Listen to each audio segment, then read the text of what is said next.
ఉన్నటువంటి పార్వతీదేవి రక్షించకపోతే ఇంకెందుకండి?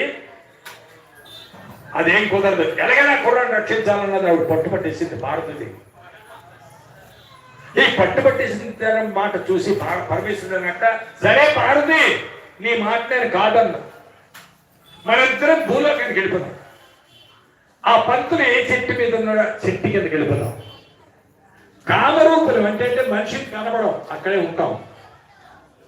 కామరూపులు అంటే గాలిలో ఉన్నట్టు దెయ్యాలంటాం కదా, గాలిలో ఉంటాయి, బయటికి కనబడరు. అలా మన ఇద్దరం అక్కడ నిలబడదాం చెట్టు కింద.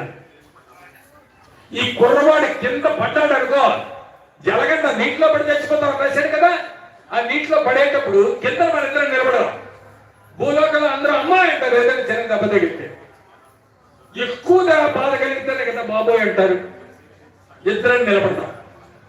నిన్ను పిలిస్తే నువ్వు పట్టుకో, నీటిలో పడిపోకుండా. నన్ను పిలిస్తే నేను పట్టుకుంటాను. ఆ ప్రాణం బ్రహ్మదేవుడిని అడుగుతావు ఎగస్ట్రా ఇవ్వమని.